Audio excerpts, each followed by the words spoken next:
kembali lagi dengan saya Miranda Bella dari kelas PBSI 2023 kelas B dengan NIM 2305076042.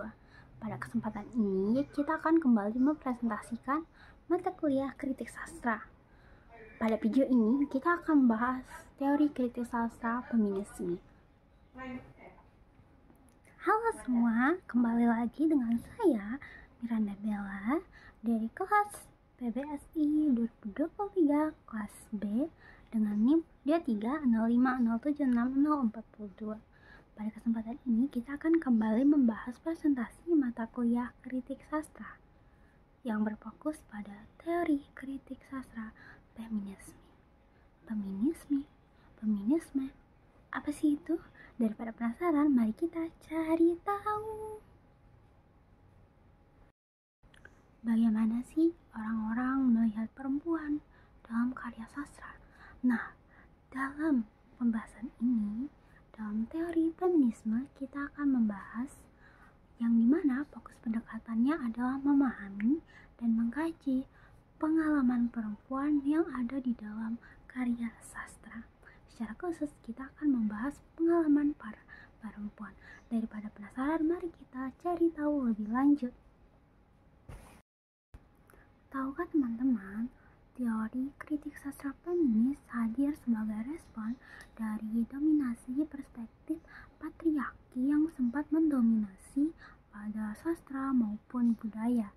Nah, teori ini dipelopori dan dikembangkan secara signifikan yang dimulai dari tahun 1968 oleh Martha. Nah, teman-teman, Martha sendiri menggolongkan gelombang disebut sebagai gelombang feminisme menjadi 4 gelombang. Mari kita cari tahu apa saja sih gelombang feminisme itu. Gelombang pertama feminis muncul pada awal abad 20-an yang ditandai dengan penyuaraan hak pilih perempuan yang setara, di mana perempuan seharusnya juga berhak memilih seperti halnya laki-laki. Lanjut, gelombang kedua mulai pada tahun 1960-an sampai 1980-an, di mana pada gelombang kedua ini fokusnya adalah perempuan memiliki kesetaraan di mata hukum, di mana perempuan juga memiliki hak yang sama saat bekerja maupun terkait hal-hal yang berhubungan dengan reproduksi. Selanjutnya, gelombang ketiga yang dimulai pada tahun 1990-an sampai dengan 2010, di mana pada gelombang ketiga ini nilai-nilai dari gerakan feminisme mulai disebarkan secara luas terkait interseksionalitas. Kemudian pada gelombang yang keempat yang dimulai pada tahun 2010-an, isu-isu terkait kekerasan seksual mulai berani dipaparkan pada media-media yang menyerukan kesetaraan dan hak-hak perempuan. Teori kritik sastra feminisme berusaha mengkaji bagaimana pengaruh dan peran perempuan atau bagaimana peran perempuan dilukiskan dalam suatu karya sastra berdasarkan elemen-elemen yang membangun unsur-unsurnya seperti kebudayaan ataupun aturan-aturan serta kepercayaan yang mengikat daerah setempat. Biasanya dalam karya sastra, perempuan seringkali digambarkan sebagai sosok yang lemah atau sosok yang tertindas. Kritik sastra feminisme berusaha mengubah peran dan representasi perempuan dalam suatu karya sastra. Perempuan tidak hanya selalu menjadi karakter yang lemah atau karakter yang tertindas, tapi perempuan juga bisa menjadi karakter yang kuat, berani, mandiri, atau bahkan menjadi tokoh utama dari suatu karya sastra. Selanjutnya ada tokoh-tokoh dari teori kritik feminisme. Di antaranya adalah ada Simon, kemudian ada Cat, dan juga ada Greer. Mereka tentunya menjadi salah satu pelopor ide-ide dari teori kritik sastra feminisme. Selanjutnya adalah ragam-ragam kritik sastra. Di antaranya ada yang pertama, ragam kritik feminisme psikoanalitas, di mana kritik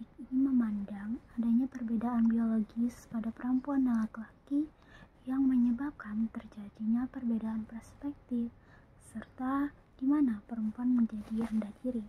Namun, teori ini juga ditantang oleh para ilmuwan feminisme lainnya yang menilai bahwa perbedaan biologis bukanlah alasan mengapa seorang perempuan menjadi insecure.